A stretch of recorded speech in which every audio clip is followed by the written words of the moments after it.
ఎందుకంటే ఇది నేషనల్ లెవెల్లో హోంశాఖ మానిటర్ చేస్తుంది ఈ కేసుని. అందుకని ఇక్కడ ఏమన్నా తప్పు జరిగితే తెలంగాణ ప్రభుత్వానికి కూడా ఇబ్బంది, తలనొప్పి. హోంశాఖకి సమాధానం చెప్పాల్సి ఉంటుంది. అందుకని సజ్జనార్ కూడా దీన్ని సీరియస్గా తీసుకొని ఇప్పుడు షీ టీమ్స్కి డీసీపీగా ఉన్న లావణ్య నాయక్కి అప్పగించారు ఈ కేసుని. ఆమె చాలా వేగంగా కదిలినట్టుగా తెలుస్తుంది. దాని కథ తర్వాత చెప్తాను. ముందుగా మనం ఇతను వేసిన క్వాష్ పిటిషన్లో ఏమేసాడు ఇతను, అమ్మాయికి నాకు ఎప్పటి నుంచో ముస్సోరిలో ఉన్నప్పుడే అఫైర్ స్టార్ట్ అయింది. ఫిజికల్ అండ్ ఎమోషనల్గా మేము ఇన్వాల్వ్ అయ్యాం. ఆ తర్వాత పెళ్ళి కూడా చేసుకుందాం అనుకున్నాం. పెళ్ళి చేసుకుందామని అనుకున్నాం కాబట్టి నేను అమ్మాయికి ఫైనాన్షియల్గా కూడా చాలా హెల్ప్ చేశాను. అయితే ఆ అమ్మాయి నా మీద అనుమానాలు మొదలైన అమ్మాయికి నాకు వేరే అమ్మాయికి అఫైర్ ఉందని అమ్మాయి నమ్మింది. దాంతో నన్ను దూరం పెట్టి కర్ణాటకకు సంబంధించిన వెంకటేశ్వరన్ అనే ఒక ఐఏఎస్ ఆఫీసర్ని పెళ్లి చేసుకుంది.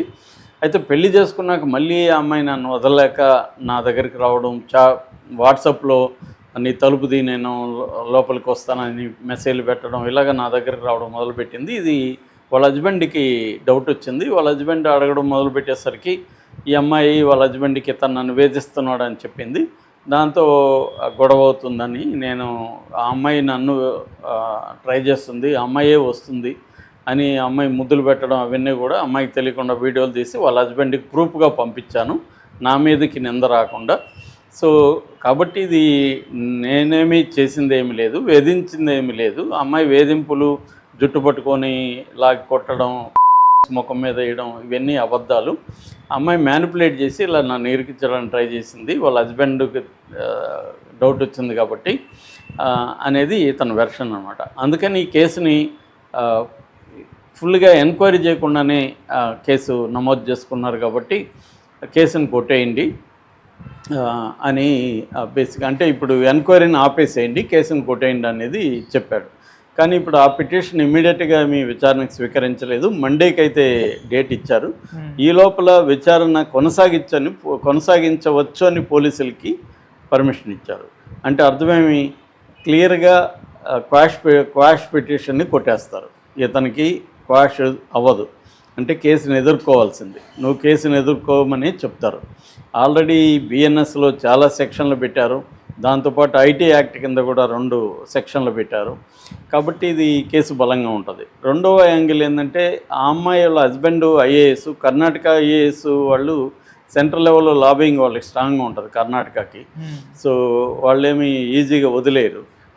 రెండోది ఒక ఆ ఇన్స్టిట్యూట్లో ఇలా జరగడం కాబట్టి హోంశాఖ సీరియస్గా తీసుకుంటుంది. ఈ అబ్బాయిని ఆల్రెడీ సస్పెండ్ చేసింది. సో అందువల్ల ఇతని ఇదైతే ఒక టెన్షన్లో ఉంది. కాకపోతే ఇప్పుడు చాలామంది మాజీ ఐపీఎస్ వాళ్ళు, ఫర్ ఎగ్జాంపుల్ మన్నమ నాగేశ్వరరావు కానీ, తర్వాత ఆర్ఎస్ ప్రవీణ్ కుమార్ కానీ, ఇలాంటి వాళ్ళంతా కూడా దీని మీద స్పందిస్తున్నారు. వీళ్ళందరూ చెప్పేది ఏంటంటే, బేసిక్గా ఇద్దరిది తప్పు ఉంది కాబట్టి చర్యలు ఇద్దరి మీద తీసుకోండి అనేది. ప్రవీణ్ కుమార్ ఏమో అది చాలా పవిత్రమైన స్థలం, అదేమి ఓయో ప్లేస్ కాదు ఇష్టం వచ్చినట్టుగా అక్కడ ఇది చేయడానికని. అది కరెక్టే, కానీ మామూలుగా ట్రైనింగ్ పీరియడ్లోనే చాలా లవ్ స్టోరీలు నడుస్తుంటాయి. లవ్ అనేది ఏమి అపవిత్రమైనది కాదు, పవిత్రమైన చోట అదేమి గుడి కాదు కదా, అదొక ట్రైనింగ్ అప్పుడు అక్కడ పరిచయం అవుతారు. కాబోయే ఐపీఎస్ ఆఫీసర్లు కాబట్టి వాళ్ళు ఐపీఎస్ ఐఏఎస్లు అక్కడే సెలెక్ట్ చేసుకుంటారు చాలామంది. వాళ్ళకి ఇదిగా కూడా ఉంటుంది, అంటే ఒకే ఫీల్డ్లో ఉంటారు కాబట్టి ఐఏఎస్ ఐపీఎస్లుగా కెరీర్లు బాగుంటాయి. రెండోది ఒకరికొకరు ఇష్యూస్ని అర్థం చేసుకుంటారు, ఎందుకంటే ఛాలెంజింగ్ జాబ్స్, అవర్స్ ఎక్కువ పని చేయాల్సి ఉంటుంది. మామూలు వేరే ఫీల్డ్లో ఉన్న వైఫ్స్ హస్బెండ్స్ అయితే దీన్ని అర్థం చేసుకోవడం కష్టం, అందుకని కూడా వాళ్ళు చేసుకుంటుంటారు. సో కాబట్టి అదేమీ అపవిత్రమేం కాదు. ఇక్కడ క్లియర్గా ఒక ఆమె నాకు అన్యాయం జరిగింది, నా మీద అతను దాడి చేశాడు, వాళ్ళు హరాస్మెంట్ చేశాడంటే ఇద్దరిని చేయండి అంటే ఎలాగా? ఇదేమన్నా స్కూల్లో హెడ్ మాస్టర్ వాడికి ఇచ్చాడు సార్ అంటే వీడికి ఇచ్చాడంటే ఇద్దరు పోయి ఎండలో నిలబడంటారు అన్నట్టు ఉంది. అట్లా కాదు. ఒక అమ్మాయి నాకు అన్యాయం చేయిందని చెప్పినప్పుడు అది సీరియస్గా తీసుకోవాల్సిన పరిస్థితి ఉంటుంది. సో రెండోది, ఇతను కొంత ఎర్రేటిక్గా బిహేవియర్ కనబడుతుంది బయట మనకి, అంటే కావాలని ఆత్మహత్య చేసుకున్నట్టు డ్రామా ఆడడం, ఆత్మహత్య లేఖ రాసి అది నేను మత్తులో రాశానని చెప్పడం, ఇవన్నీ కూడా రేపు ఇతనికి నెగిటివ్గానే ఉంటాయి కేసుని. అంటే ఇతను పబ్లిక్గా ఇప్పుడు ఆ అమ్మాయి ఏమో మీడియాతో మాట్లాడలేదు, ఇతను కూడా మాట్లాడలేదు, కానీ అతని తరపున వాళ్ళ బ్రదరు, వాళ్ళ ఫ్రెండు, వాళ్ళ మీడియాతో మాట్లాడడం, వాళ్ళ బామ్మ మాట్లాడడం, ఇవన్నీ కూడా ఏమవుతుందంటే కేసుని ఇన్ఫ్లుయెన్స్ చేయడానికి వీళ్ళు ట్రై చేస్తున్నారు అని ఒక ఇది రేపొద్దున వస్తుందన్నమాట. అందుకని ఒకవేళ ఏమన్నా హోంశాఖ స్థాయిలో ఎవరైనా ఇతనికి అండగా నిలబడి కేసుని ఇన్ఫ్లుయెన్స్ చేస్తే కొంతవరకు ఇది అయ్యే అవకాశం ఉంది. రెండవ యాంగిల్ ఐఏఎస్ ఐపీఎస్ వాళ్ళు ఎవరైతే సుమా హెచ్కే ఆమె పేరు, వాళ్ళ భర్త వెంకటేశ్వరన్, వాళ్ళిద్దరితో మాట్లాడి ఇతని తరపున ఎవరైనా ఇంకే కోర్టు బయట ఏమన్నా పరిష్కారం చూసుకొని దానికి అనుబంధంగా కేసుని విత్డ్రా చేసుకుంటే ఇతను కొంత సేవ్ అవుతాడు. లేదంటే మాత్రం ఈ కేసు కొంత గట్టిగానే ఉండే అవకాశం ఉంది. ఎందుకంటే ప్రైమా ఫేసి ఎవిడెన్స్ లేకుండా అక్కడ పోలీస్ అకాడమీలో వీళ్ళ మీద ఆల్రెడీ ఒక ఎంక్వైరీ కమిటీ వేశారు. ఆ ఎంక్వైరీ కమిటీ ప్రాథమికంగా విచారించి ప్రైమా ఫేసి ఎవిడెన్స్ ఉంది, ప్రాథమిక ఆధారాలు ఉన్నాయి ఇతను వేధించిన దానికి అని నమ్మి ఇతన్ని సస్పెండ్ చేశారు. అంటే ఆమె దగ్గర ఏవో ప్రైమా ఫేసి ఎవిడెన్స్ ఉంది ఇతను వేధించాడనే దానికి. ఇతను చెప్పడానికి ఏంటి, ఇతను చెప్పిన పాయింట్ ఏంటి, మా ఇద్దరి మధ్య మ్యూచువల్ కాన్సెన్స్తో మా ఇద్దరి మధ్య సంబంధాలు ఉన్నాయి అని. అది పెద్ద కేసుకి ఉపయోగపడదు. ఎందుకంటే మ్యూచువల్గా ఉన్నా కూడా నువ్వు ఆమెను అరెస్ట్ చేసావా లేదనేదే పాయింట్ ఇక్కడ. అది ఆమెగా నిరూపించింది అనుకో, అరెస్ట్ చేశాడు, నన్ను వేధించాడు అనేది. అట్లాగే ఇవన్నీ వీళ్ళిద్దరి మధ్యనే నడిచేది. అదొక ట్రైనింగ్ ఇన్స్టిట్యూట్ కాబట్టి మిగతా వాళ్ళకి కూడా సంబంధం ఉంటుంది. సో వాళ్ళు కానీ గట్టిగా ఆమె తరపున నిలబడి ఇతను వేధించాడు అని, ఎందుకంటే ఆమె ఇతన్ని కాదని వేరే వాళ్ళని పెళ్లి చేసుకుంది కాబట్టి ఇతను దాన్ని తట్టుకోలేక, రిజెక్షన్ని తట్టుకోలేక అగ్రెసివ్గా మారిపోయి ఆమెను గట్టిగా వేధించాడు అని కానీ వాళ్ళు సాక్ష్యం ఇస్తే ఇతనికి ఇబ్బంది అవుతుంది. ఏదేమైనా ఇతను దీన్ని ఇన్ఫ్లుయెన్స్ చేయడానికి ట్రై చేశాడు అనేది కూడా బాగా నెగిటివ్ పడుతుంది. ఇప్పుడు ఆల్రెడీ లావణ్య నాయక్ ఈ ఇన్వెస్టిగేటివ్ ఆఫీసర్ ఎవరైతే ఉన్నారో ఆల్రెడీ నిన్న ఆమెతో సుమాతో వాంగ్మూలం కూడా డీటెయిల్గా తీసుకున్నారని చెప్తున్నారు. అట్లాగే డిజిటల్ ఎవిడెన్స్ కూడా కలెక్ట్ చేశారని చెప్తున్నారు. అలాగే అక్కడున్న మిగతా వాళ్ళతో కూడా మాట్లాడి వాంగ్మూలాలు తీసుకున్నారు. అంటే ఇన్వెస్టిగేషన్ అయితే చాలా పద్ధతిగా ముందుకెళ్తుంది. ఇతనికి హైకోర్టులో అయితే నాకు తెలిసి షాకే తగులుతుంది, క్వాష్ అయితే చేయరు. ఎందుకంటే ఇన్వెస్టిగేషన్ ప్రొసీడ్ అని కోర్టు చెప్పింది, ఆగమని నేను చెప్పలేదు. మామూలుగా అయితే క్వాష్ చేసే ఇదిగా ఉంటే ఆగండి, ఇది విచారణ అయినాక స్టార్ట్ చేద్దురు అని చెప్తుంది కోర్టు. కానీ ఇక్కడ అదేమి లేదు కాబట్టి క్వాష్ అవ్వదు.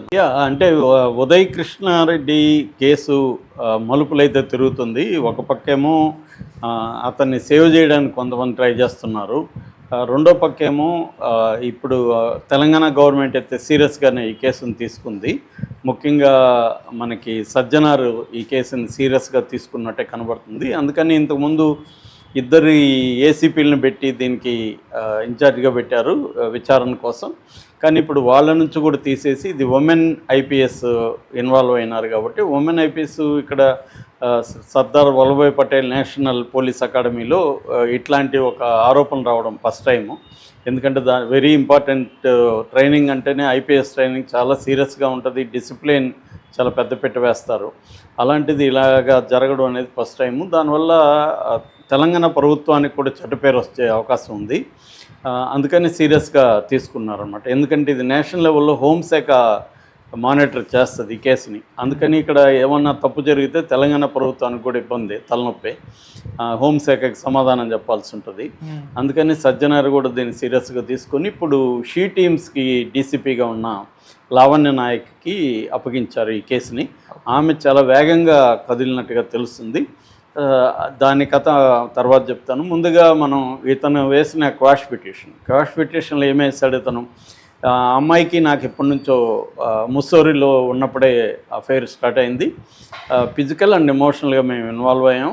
ఆ తర్వాత పెళ్ళి కూడా పెళ్లి చేసుకుందామని అనుకున్నాం కాబట్టి నేను అమ్మాయికి ఫైనాన్షియల్గా కూడా చాలా హెల్ప్ చేశాను. అయితే ఆ అమ్మాయి నా మీద అనుమానాలు మొదలైన అమ్మాయికి నాకు వేరే అమ్మాయికి అఫైర్ ఉందని అమ్మాయి నమ్మింది. దాంతో నన్ను దూరం పెట్టి కర్ణాటకకు సంబంధించిన వెంకటేశ్వరన్ అనే ఒక ఐఏఎస్ ఆఫీసర్ని పెళ్లి చేసుకుంది. అయితే పెళ్లి చేసుకున్నాక మళ్ళీ ఆ అమ్మాయి నన్ను వదలలేక నా దగ్గరికి రావడం, వాట్సాప్లో నీ తలుపుది నేను లోపలికి వస్తానని మెసేజ్లు పెట్టడం, ఇలాగ నా దగ్గరికి రావడం మొదలుపెట్టింది. ఇది వాళ్ళ హస్బెండ్కి డౌట్ వచ్చింది. వాళ్ళ హస్బెండ్ అడగడం మొదలుపెట్టేసరికి ఈ అమ్మాయి వాళ్ళ హస్బెండ్కి తను నన్ను వేధిస్తున్నాడు అని చెప్పింది.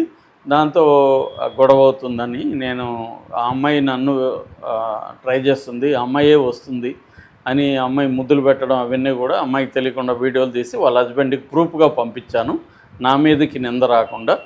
సో కాబట్టి ఇది నేనేమీ చేసింది ఏమి లేదు, వేధించింది ఏమి లేదు. అమ్మాయి వేధింపులు, జుట్టు పట్టుకొని లాగి కొట్టడం, ముఖం మీద వేయడం ఇవన్నీ అబద్ధాలు.